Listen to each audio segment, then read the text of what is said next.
I have been avoiding making videos, if you hadn't noticed, because I've had some people and some situations where I really, really would be wanting to talk about them, but I really, really can't.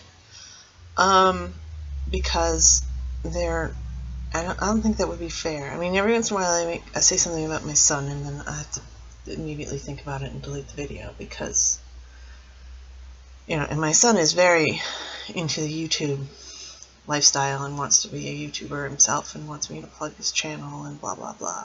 Very different channel. His practice channel, I think he's doing really good about sort of getting comfortable with going with the flow, making videos, but they're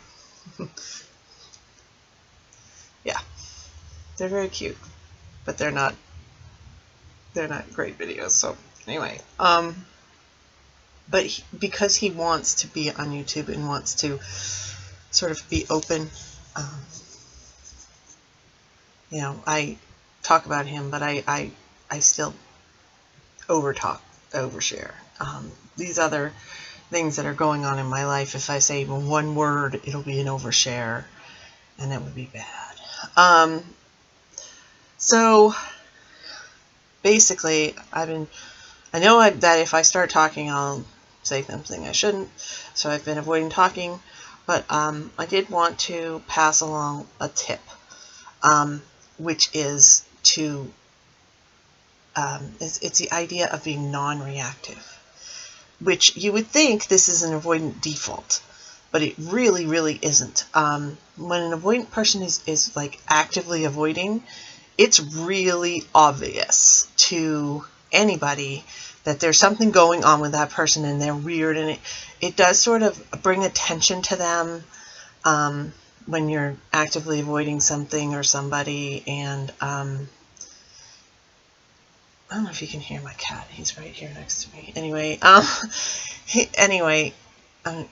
so, which is also why I'm shaking, because I'm petting him. But been a while since I made a video, so this is really bad. So let me try to get it together. Normally, you would think with an avoidant person that it's. Maybe I should just restart this video. Because being non-reactive is different from the default avoidance, because it's a very, very, very active choice to be non-reactive, and you basically override your immediate responses in every way, shape, and form in order to avoid, in order to not say what's going on in your head, in order to not panic, in order to not take whatever's being said to you personally, or even that it's, make a judgment as to whether it's the truth or not.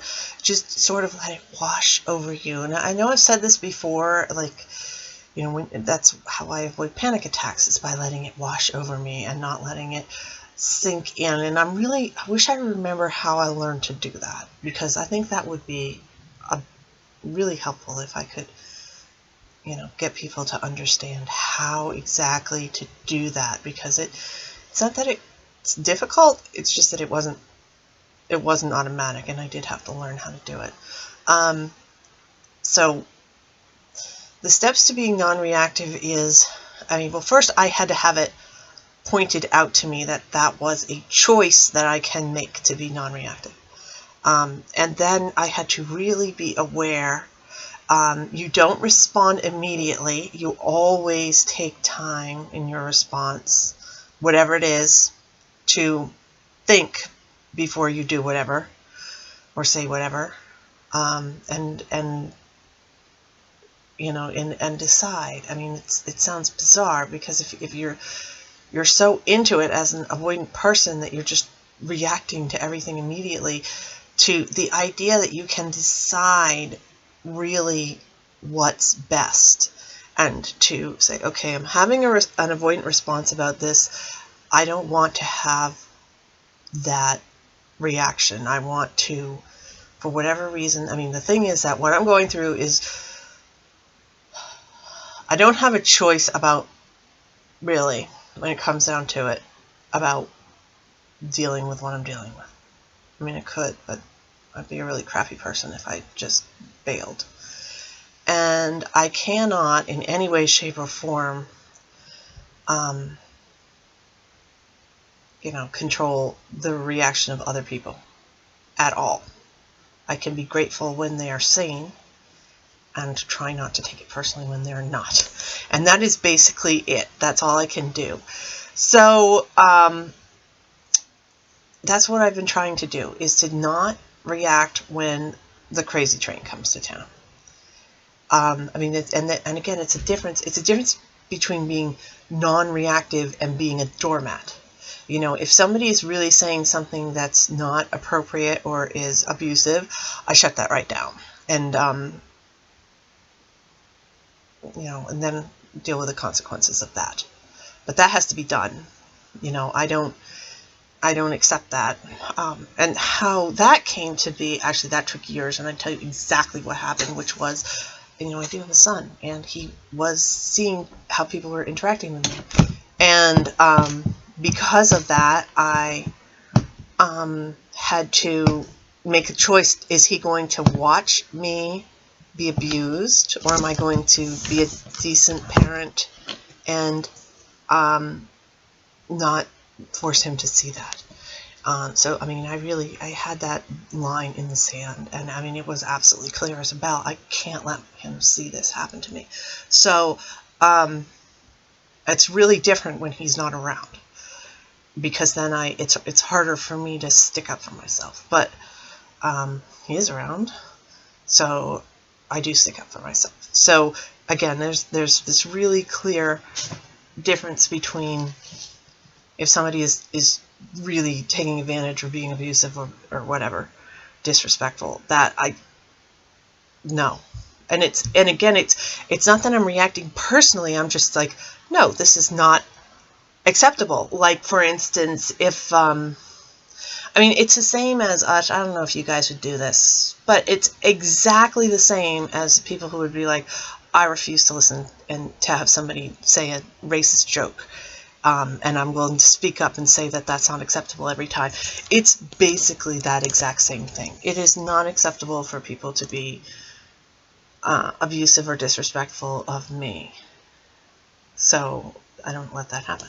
And again, it's because of my son, because I can't let him see that happen to me. But other than that, so other than, completely saying, okay, you've got to say this a different way, you can't take advantage of me, I'm not going to accept that. Anything else that they say, I mean, I had somebody, threaten to sick a lawyer on me this week, and I'm like, okay. Now, I could have immediately freaked out. Oh my God! But, wait. Just a second. Does that make any kind of sense at all? Let's think about this. No. Does not make any kind of sense. And, no. There's no way, because lawyers, even when they're really being paid well, there has to be a reason. There has to be case, there has to be a chance that they would win, or they don't take anything. So there is like, okay, 0% chance that there would be a successful thing. They would, if this person went to a lawyer, they turn around and say, excuse me, why don't you open your mouth and talk to each other and knock this off? There's no way that any lawyer would take a case against me. So, but that's, for example, this is why I'm saying, other people are taking things very personally, very selfishly. See, this is why I can't talk about it. Because, it seems like total nonsense, because they are being extremely reactive to everything.